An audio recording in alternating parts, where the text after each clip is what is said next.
उत्तराखंड में डेंगू की रोकथाम के लिए विभागों को एडवाइजरी जारी की गई है। विभागों को अपनी समन्वय के साथ सक्रिय रूप से जिम्मेदारी के लिए स्वास्थ्य सचिव आर राजेश कुमार ने एडवाइजरी जारी की है। तो ये बड़ी खबर आप तक पहुंचा रहे हैं, जहां पर सीएम धामी स्वास्थ्य मंत्री ने यह एडवाइजरी भी जारी की है। नगर निकायों को अलर्ट पर भी रखा गया है। तो बड़ी खबर आप तक पहुंचा रहे हैं, जहां पर स्वास्थ्य सचिव आर राजेश कुमार ने यह एडवाइजरी जारी की और इस दौरान सीएम धामी स्वास्थ्य मंत्री ने भी एडवाइजरी जारी कर दी है। नगर निकायों को अलर्ट मोड पर रखा गया है। उत्तराखंड में डेंगू की रोकथाम के लिए विभागों को एडवाइजरी भी जारी की गई है। तो ये बड़ी खबर आप तक पहुंचा रहे हैं, जहां पर विभागों को आपसी समन्वय के साथ सक्रिय रूप से रहने के भी निर्देश दिए गए हैं और सचिव आर राजेश कुमार ने यह एडवाइजरी जारी की। बड़ी खबर आप तक पहुंचा रहे हैं, जहां पर सीएम धामी स्वास्थ्य मंत्री ने एडवाइजरी जारी की है।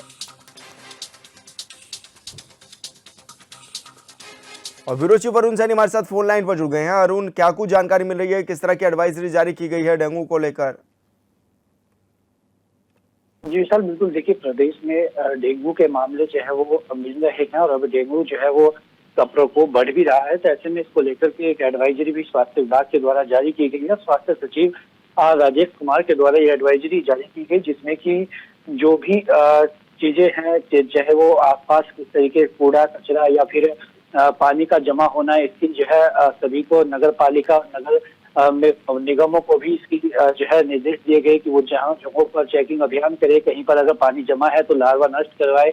इस तरीके से लोगों को जागरूक करने के लिए अभियान चलाया जाए। इसी के साथ साथ ही जो समूह आधारित स्वच्छता अभियान है उसको चलाया जाए और इसकी निगरानी भी की जाए।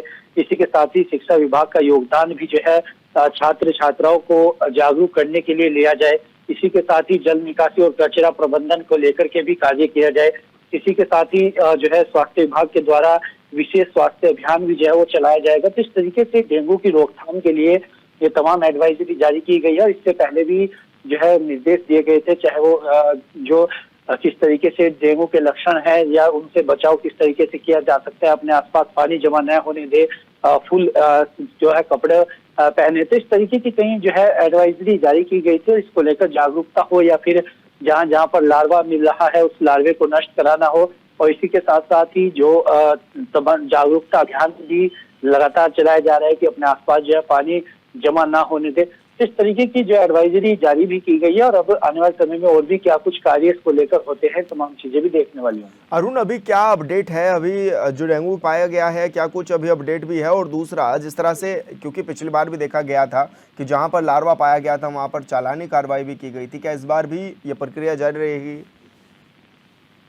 जी बिल्कुल विशाल, देखिए चालानी कार्रवाई जो है वो लगातार की भी जाती है और हर वर्ष इस तरीके के, क्योंकि पहले जागरूक भी किया जाता है और अगर इस तरीके की कोई दिक्कत होती है तो उसके बाद जो है चालानी कार्रवाई भी की जाती है। तो ऐसे में अब चालानी कार्रवाई आगे किस तरीके से देखने को मिलती है और अब आगे इसको क्या कुछ होता है, तमाम चीजें भी देखने वाली होगी। हालांकि अभी डेंगू के जो मरीज हैं वो भी कम हैं और 30+ डेंगू के मरीज अभी जो है प्रदेश में वो पॉजिटिव भी हैं। तो आगे इसको लेकर के भी क्या कुछ और चीजें आती हैं, किस तरीके से और कार्य स्वास्थ्य विभाग के द्वारा किया जाता है, तमाम चीजें भी आने वाले समय में देखने वाली होंगी। बिल्कुल अरुण, बहुत शुक्रिया आपका तमाम जानकारी साझा करने के लिए।